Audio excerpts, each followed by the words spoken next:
Good morning everyone, welcome to study with Astha YouTube channel. यदि आप channel पर पहली बार विजिट कर रहे हो तो चैनल को सब्सक्राइब ज़रूर कर लीजिए, साथ में बेल आइकन को प्रेस कर लीजिए ताकि हमारी सभी वीडियो के रेगुलर नोटिफिकेशन आपको मिलते रहें।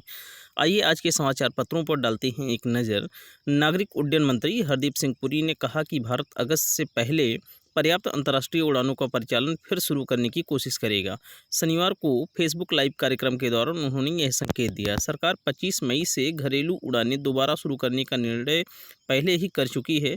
25 मार्च को लॉकडाउन लागू होने के बाद से सभी यात्री उड़ानें बंद हैं। पुरी ने कहा, तय तारीख नहीं दे सकते, लेकिन कोई पूछे कि क्या अगस्त या सितंबर में संभव, तो मेरा कहना होगा कि जून के मध्य या अंत में क्यों नहीं शुरू कर सकते। हालांकि सब परिस्थितियों पर निर्भर करेगा। उन्होंने यह भी कहा कि विदेशी यात्री भुगतान कर होटल में क्वारंटीन हो सकते हैं। आरोग्य सेतु ऐप में रेड स्टेट्स है तो यात्रा की इजाज़त नहीं होगी, वहीं स्मार्टफोन नहीं है तो ऐप नहीं होने के चलते यात्रा से रोका नहीं जाएगा। ऐसे में जांच कराकर प्रमाण पत्र हासिल लेना होगा। स्वघोषित फार्म में लिखना होगा कि कोविड-19 संक्रमित नहीं है। राज्य सरकार ने लॉकडाउन 4 में धीरे धीरे चीज़ों को पटरी पर लाने का काम शुरू कर दिया है। सरकारी दफ्तरों के कामकाज को और गति देने के लिए अब 50% कर्मचारियों को ड्यूटी पर बुलाने का फैसला किया गया है। आधे कर्मचारी एक दिन आएंगे और आधे दूसरे दिन। इसके साथ ही सोशल डिस्टेंसिंग को सुनिश्चित करने के लिए कर्मचारियों को 3 शिफ्टों में बुलाया जाएगा।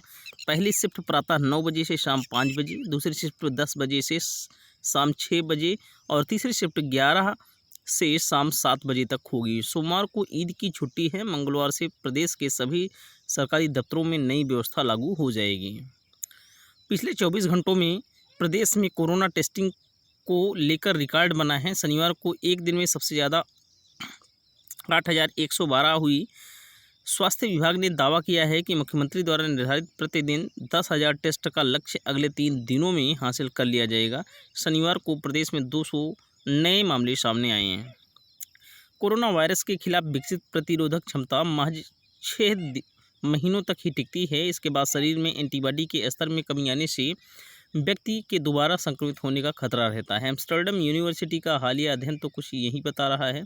शोधकर्ताओं ने लगातार 35 वर्ष तक 10 पुरुषों में सर्दी जुकाम के लिए जिम्मेदार कोरोना वायरस की 4 नस्लों का असर आंका। उन्होंने पाया कि सभी प्रतिभागियों में कोरोना वायरस की प्रत्येक नस्ल से लड़ने की ताकत बहुत कम अवधि के लिए पैदा हो रही थी। 6 महीने बाद उनमें कोरोना को मात देने वाले एंटीबॉडी का स्तर तेजी से घटने लगता था।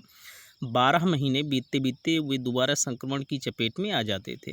हालांकि अध्ययन के नतीजे कोविड-19 संक्रमण के लिए जिम्मेदार सार्स-कोव-2 वायरस पर भी लागू होते हैं या नहीं, इनका पता लगाने के लिए विस्तृत शोध की ज़रूरत है। कोरोना वायरस का टीका तैयार करने के लिए कई भारतीय कंपनियां प्रयास कर रही हैं, लेकिन विशेषज्ञों का मानना है कि देर में शोध अब भी शुरुआती चरण में है। अगले 1 साल में किसी ठोस सफलता की संभावना कम ही है।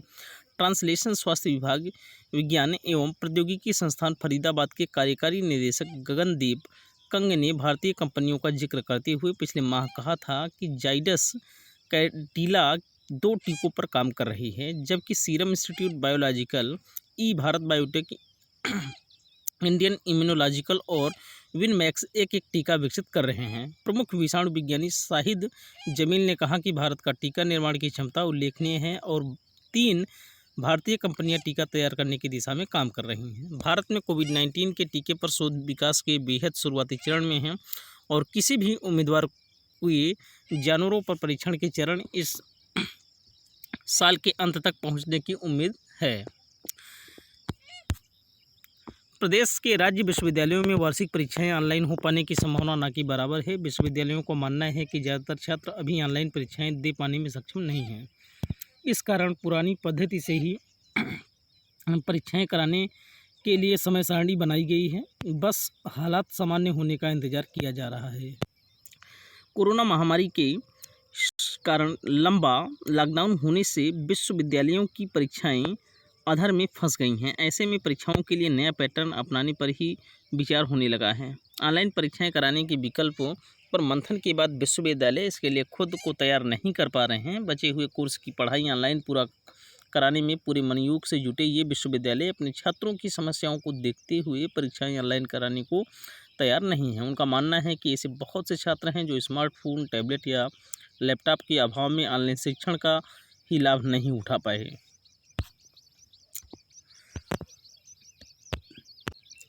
लद्दाख में वास्तविक नियंत्रण रेखा के साथ पैंगोंग त्सो झील और गलवां घाटी के आसपास के क्षेत्रों में चीन तेजी से सेना बढ़ा रहा है। इससे साफ संकेत है कि वह भारतीय सेना के साथ टकराव खत्म करने को तैयार नहीं है। जानकारों का कहना है कि चीन ने गलवा घाटी में सैनिकों की मौजूदगी बढ़ा दी है। भारतीय सैनिकों के विरोध के बावजूद 2 हफ्तों में चीन की फौज ने करीब 100 टेंट खड़े किए हैं। बंकरों के निर्माण के लिए मशीनरी लगाई गई हैं। इस बीच सेना प्रमुख जनरल MM नरवाने ने शुक्रवार को लेह में 14वीं कोर के मुख्यालय का दौरा कर शीर्ष कमांडरों के साथ सुरक्षा परिदृश्य की समीक्षा की। सैन्य सूत्रों ने बताया कि भारत की पैंगोंग त्सो झील व गलवा घाटी में सैनिक बढ़ा रहा है। बता दें कि 5 मई को करीब 250 चीनी और भारतीय सैनिकों में मारपीट के बाद पूर्वी लद्दाख के इस हिस्से में स्थिति बिगड़ी थी। दोनों पक्षों के करीब 100 जवान घायल हुए थे। पैंगोंग त्सो में घटना के बाद 9 मई को उत्तरी सिक्किम में नाकुला पास में भी ऐसी घटना हुई थी। पिछले एक हफ्ते में पूर्वी लद्दाख क्षेत्र में चीनी सैनिकों द्वारा कई हमले करने की खबरें थीं, लेकिन पुष्टि नहीं हो सकी। भारतीय सेना ने उन खबरों का खंडन किया है जिनमें कहा गया था कि पूर्वी लद्दाख सेक्टर में चीनी सैनिकों ने भारतीय सेना के गश्ती दल को हिरासत में लिया है। सूत्रों ने कहा कि ये खबरें ऐसे समय में आई हैं जब दोनों देश पूर्वी लद्दाख के गलवान नाला क्षेत्र के पास कम से कम 3 जगह आमने सामने हैं। भारत चीन के क्षेत्रीय कमांडर बातचीत कर रहे हैं, लेकिन स्थिति में बदलाव नहीं हुआ है।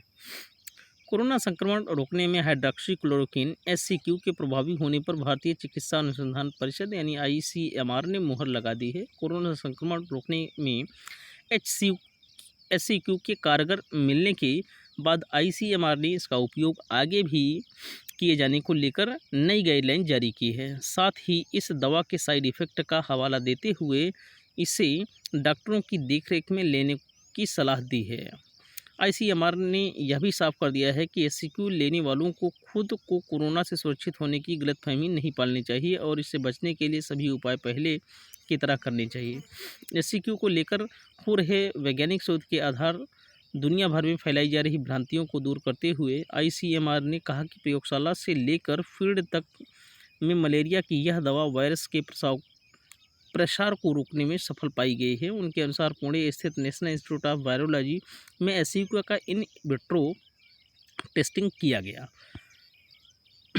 कोरोना वायरस के बढ़ते प्रकोप के साथ इसकी रोकथाम की दिशा में प्रयास भी तेज होते जा रहे हैं। विज्ञान पत्रिका द लैंसेट में प्रकाशित शोध के मुताबिक इस बीमारी से जीतने की दिशा में बड़ी सफलता मिली दिख रही है। इसे रोकने के लिए बना एक टीका क्लिनिकल ट्रायल के पहले चरण में कारगर पाया गया है। अध्ययन के मुताबिक 108 लोगों में परीक्षण के दौरान वैक्सीन ने उनके शरीर में एंटीबॉडी विकसित किए, साथ ही उनकी इम्यून कोशिकाओं को कोविड-19 का कारण बनने वाले वायरस से लड़ने में सक्षम बनाया। हालांकि चीन के बीजिंग इंस्टीट्यूट ऑफ बायोटेक्नोलॉजी ने अभी इस दिशा में शोध की जरूरत जताई है। यह परीक्षण 108 स्वस्थ लोगों पर किया गया। अभी 28 दिन में इसके नतीजे बेहतर पाए गए हैं। हालांकि अंतिम नतीजे 6 महीने बाद स्पष्ट होंगे। बीजिंग इंस्टीट्यूट ऑफ बायोटेक्नोलॉजी ने के चेन ने कहा कि इन नतीजों ने हमें एक अहम पड़ाव पर पहुंचाया है। यदि आज का वीडियो आपको पसंद आई हो तो लाइक करें, शेयर करें और कमेंट करें। साथ में स्टडी विद आस्था के इस यूट्यूब चैनल को सब्सक्राइब कर लें। Thank you so much. शुक्रिया, धन्यवाद। Have a nice day.